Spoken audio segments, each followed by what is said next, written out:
Good morning. It's Friday. That means it's time for another sit and spin. I'm going to be spinning from the fold with a Shropshire roving as I tell you a story. See, I have a fascination with all things mysterious, creepy, paranormal. I love doing deep dives on topics I often stumble upon surely by chance. And I love to tell stories. So, what I do is I spin using a different technique or fiber, and while I do, I tell you a story. Hence, sit and spin. Today, we are going to talk about a subject that has always fascinated me, and that's Chernobyl. So, grab some fiber if you wanted to spin along. So, if you want the details on that, watch yesterday's video and you'll see all the details on that. I'm just going to reset the camera and we will get started with our tale of Chernobyl. On April 26th, 1986, reactor number 4 of the Vladimir Ilyich Lenin nuclear power plant exploded. No sufficient or accurate information was released after it occurred. The first official announcement was made on April 28th. Almost 3 full days after the explosion, when the radiation was detected by another country and the USSR was forced to admit what was going on. This was during the Cold War. There was a great deal of hostility still rampant across the earth. Not like it's changed now, but anybody who grew up during the Cold War understands what I mean. The secrecy that went on in the USSR was ridiculous.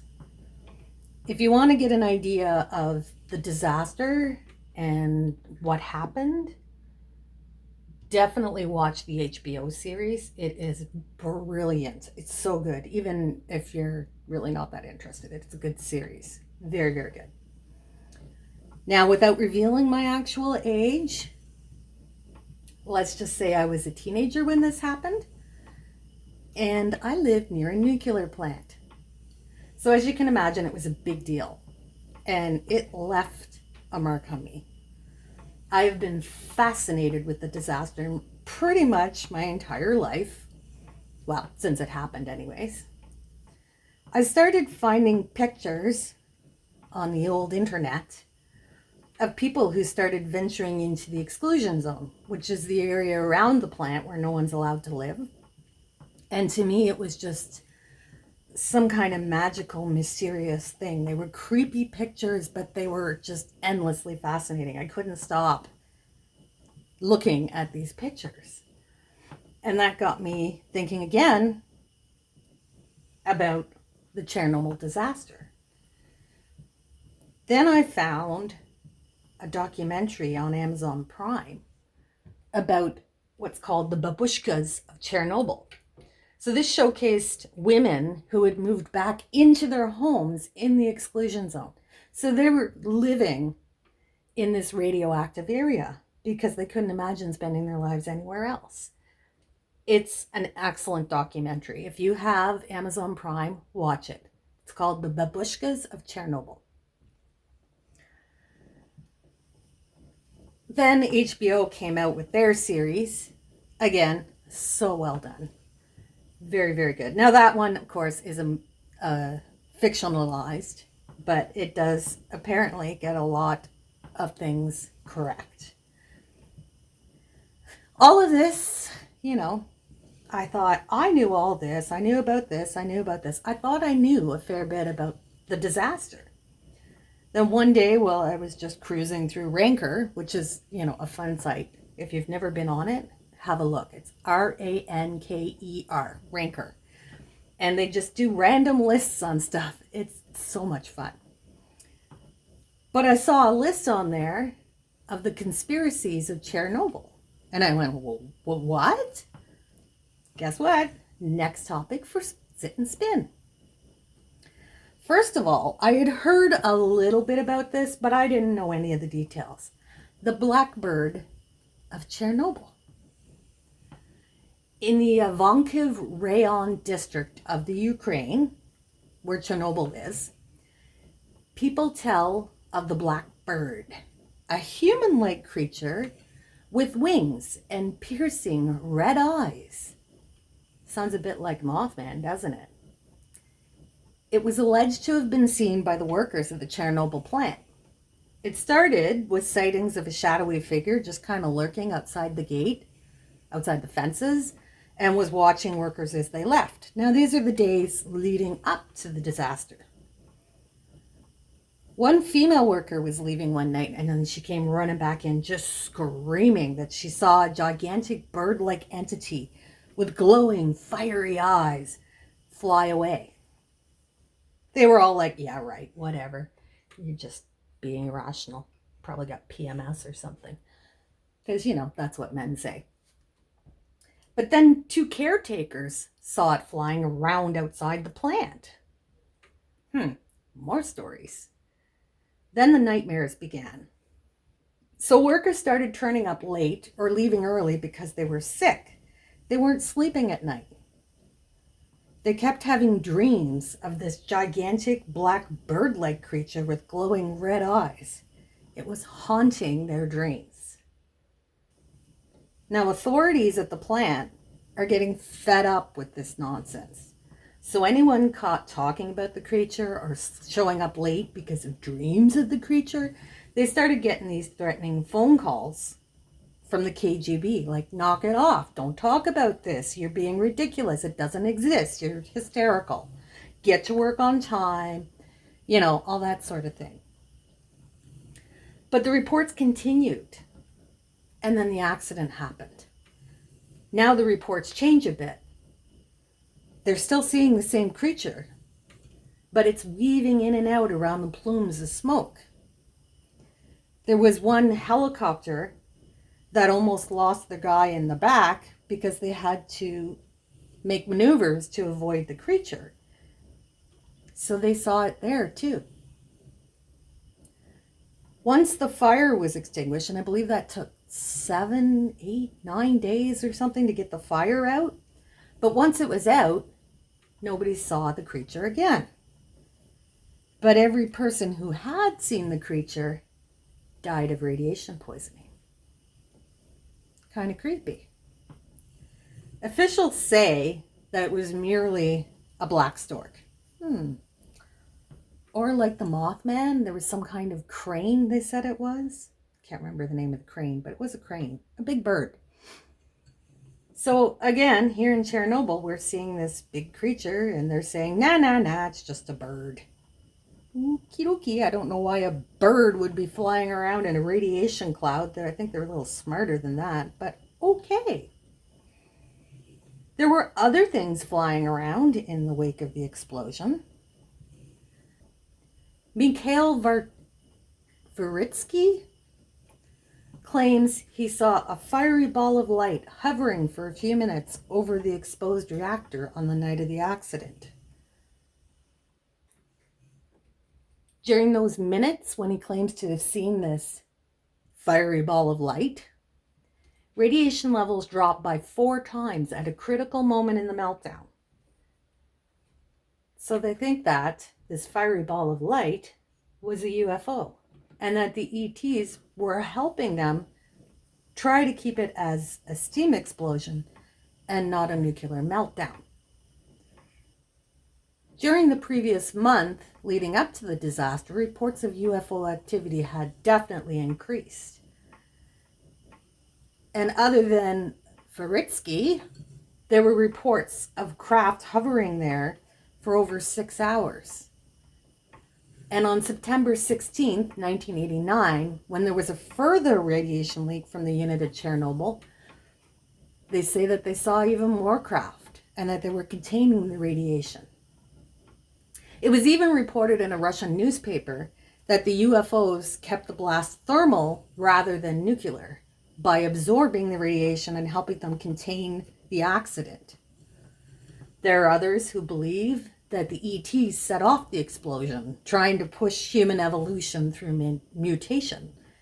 But obviously that didn't work.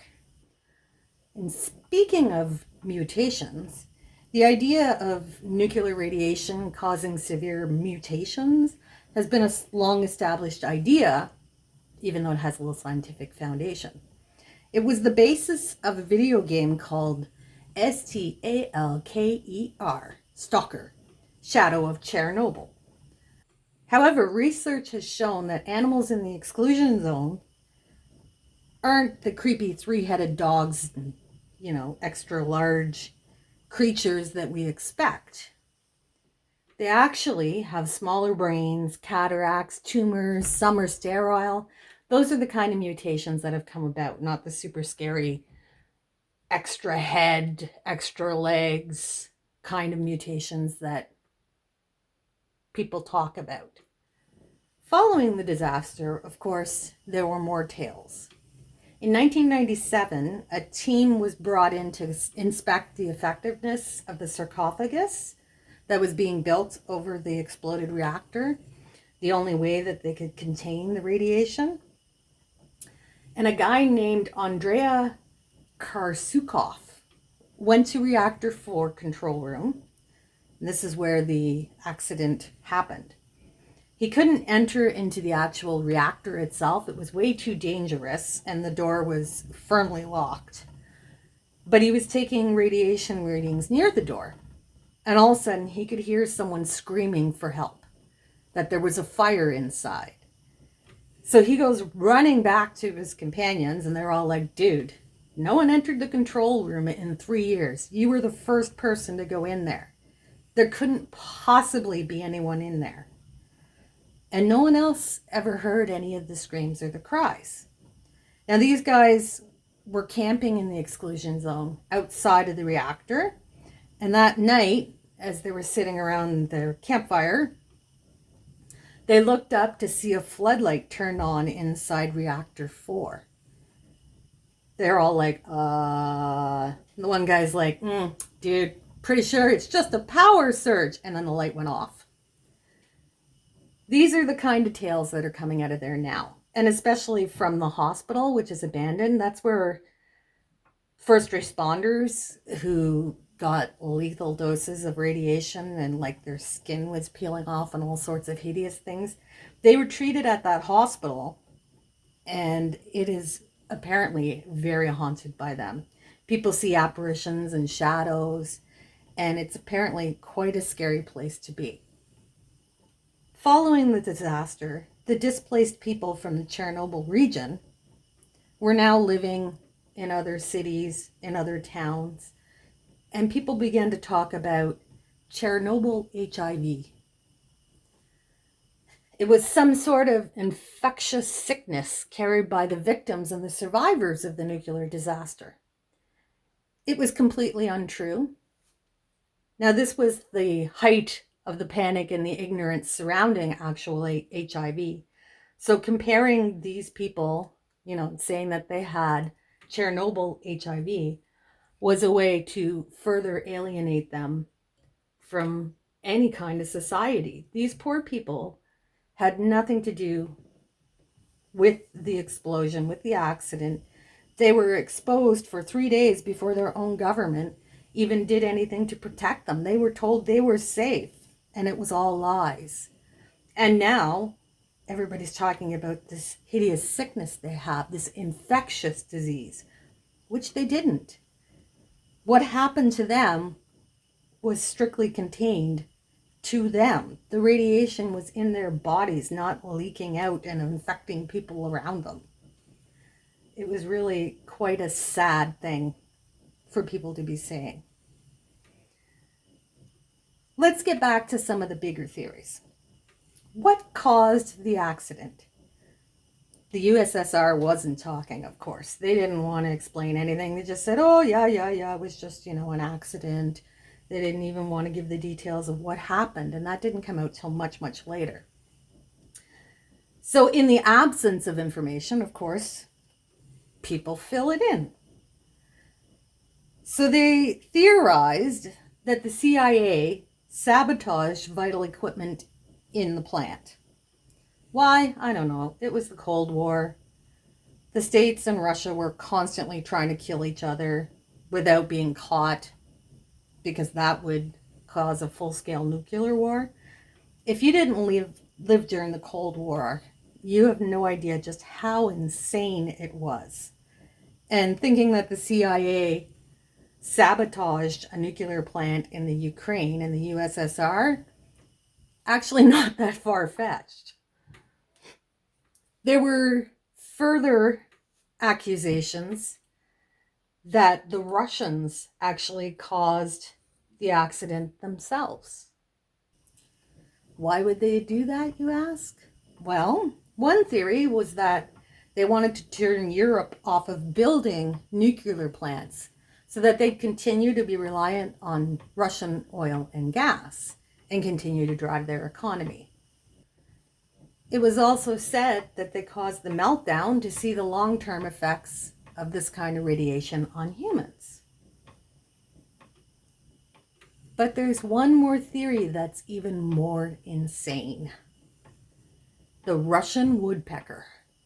Okay, it's not a bird. I know it sounds like one, but the Russian woodpecker is not a bird.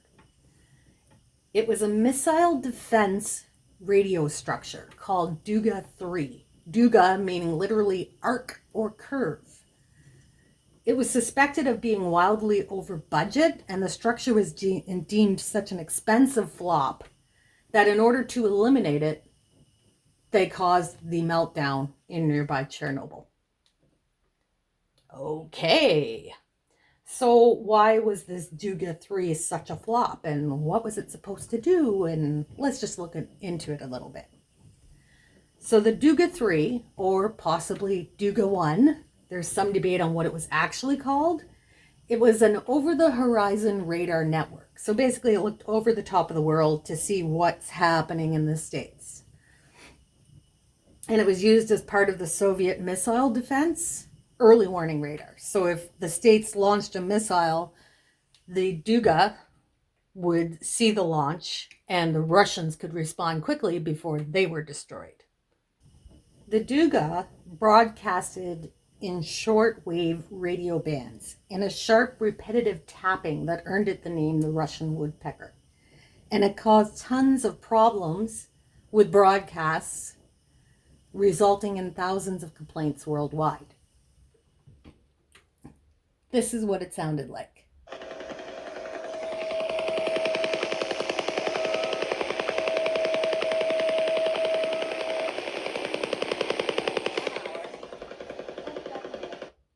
Kind of annoying. And it interfered with broadcasts like TV and radio and shortwave radio.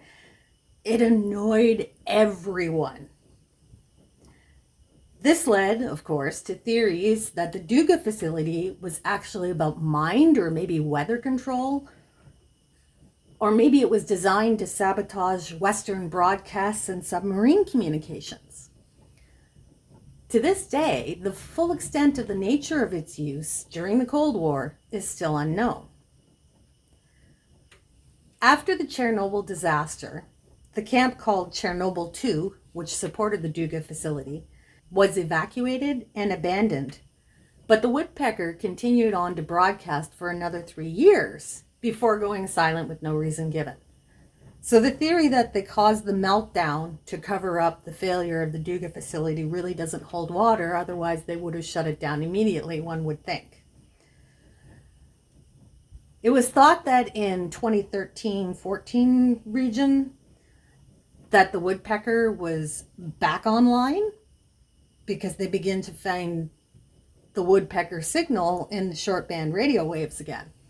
But it was actually another over-the-horizon radar of the container family, which was a new system, not nearly as expensive as the original Duga facility had been. If you get a chance, go on the internet and look up the Duga facility, because it's creepy. Duga 3, or the Russian woodpecker. It's huge, like huge, and very, very, very creepy. But while looking into the Duga 3 theory, I stumbled upon a new rabbit hole. Something called the Stalkers. The Stalkers sounds Super creepy. But it's a term used to describe those who sneak into the exclusion zone and explore. Originally, these were criminals escaping the police, and they'd go into the exclusion area and they'd just live there, hide out, perfectly safe from being arrested. But later, it became just random adventurers. The term stalker was first used in a 1971 science fiction novel called Roadside Picnic by Russian brothers Arkady and Boris, Strugatsky. I'm not very good with Russian names, but I think that's how it's said. In the book, there are zones which harbor mysterious, deadly phenomenon. The stalkers sneak in and take out the artifacts. Of course, what they're really seeking in a larger sense is meaning and hope. And all of this is represented by a wish-granting golden sphere that rests at the center of the zone. I started reading this book, and so far, it's actually well written. So 8 years after that book, a movie was made by Andrei Tarkovsky called Stalker, and it was based on the book. And both the book and the movie became cult classics. In 2007, the Stalker legend went digital in a first-person shooter game, post-apocalyptic, called Stalker, Stalker, which stood for scavengers, trespassers, adventurers, loners, killers, explorers, and robbers. I mentioned this earlier. And it's set in the exclusion zone around Chernobyl, though in the game there was a second nuclear disaster that produced anomalies like altered physics, zombies, and other hazards. It was such a successful game. Like, people loved this game so much that it led to a group of fans who wanted to play in real life. I mean, this sounds insane to me, but then, I'm a fangirl myself, and I can imagine if I had a chance to go and explore some of the worlds of my favorite fantasy worlds, I might do it. So squads of gamers began breaking into the zone and living out their fantasies. The exclusion zone became an obsession for many. After the accident at Chernobyl, the already somewhat dour Russians became even more fatalistic. They had no idea what their future would be, since they didn't know the long-term effects of radiation. So they all have this sense of foreboding that is passed on to the younger generation. They feel fatally flawed, like the radiation has compromised them to such an extent that there's just no downside to risky activities. So why not go into the exclusion zone? I mean, you've already been irradiated. What's a little more, right? So they have these online communities. They trade tips and information and advice on routes. Experienced stalkers mentor young wannabes. And they have actual thresholds, increasingly challenging and dangerous destinations, which if you can accomplish, your hero status increases. Currently, in the exclusion zone, the biggest threat is ingesting radionuclides, which are present in the dust, the food, the water, anything in the area. The stalkers don't feel this is really a threat. They see the radionuclides as sort of covering their bodies, and once they leave the exclusion zone, they can just wash them right off. They bring everything with them, food and water, but sometimes, as one of these challenges, they will eat fruit or drink water in the exclusion zone, which is very, very dangerous. You should not eat or drink anything that would contain the radionuclides, which is what causes the biggest risk to health. In fact, the animals that live in the exclusion zone and eat these are so irradiated that they are definitely not fit for consumption. The boars that eat the mushrooms, which apparently contain the most of the radionuclides, These boars are toxic. You cannot eat them. If you eat them, like, you're just giving yourself a massive dose of radiation. But some of these stalkers feel they're already, for lack of a better word, cursed by the radiation that was released in the Chernobyl disaster. So for them, does it really matter? They feel like eating an apple, drinking the water. What's a little more when I'm already poisoned? But some stalkers go about it differently. They use GPSs, dosimeters, they consult radiation maps. They try to make their trip as safe as possible. Regardless of their motivations for going into the zone, the constant adrenaline rush of being in this dangerous area is part of what fuels them all. Apparently, due to the lack of people, the exclusion zone is absolutely beautiful, peaceful, undisturbed. Nature is taking back over, as we've discovered during the pandemic. She's healing herself.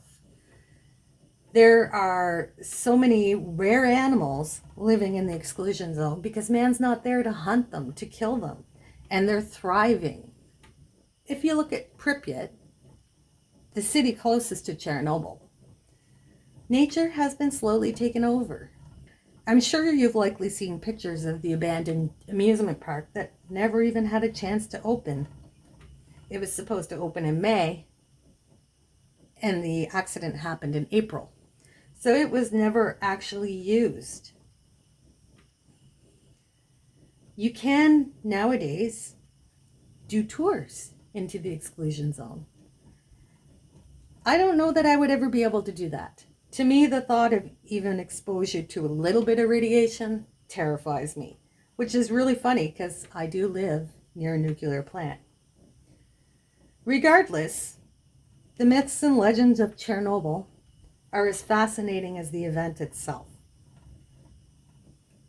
If you find any other ones that I haven't mentioned, comment below, because I am so fascinated by all this. If I've missed anything, I want to know. I want to look into it.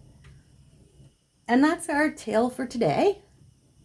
I hope you enjoyed a good yarn, and I'll see you next week.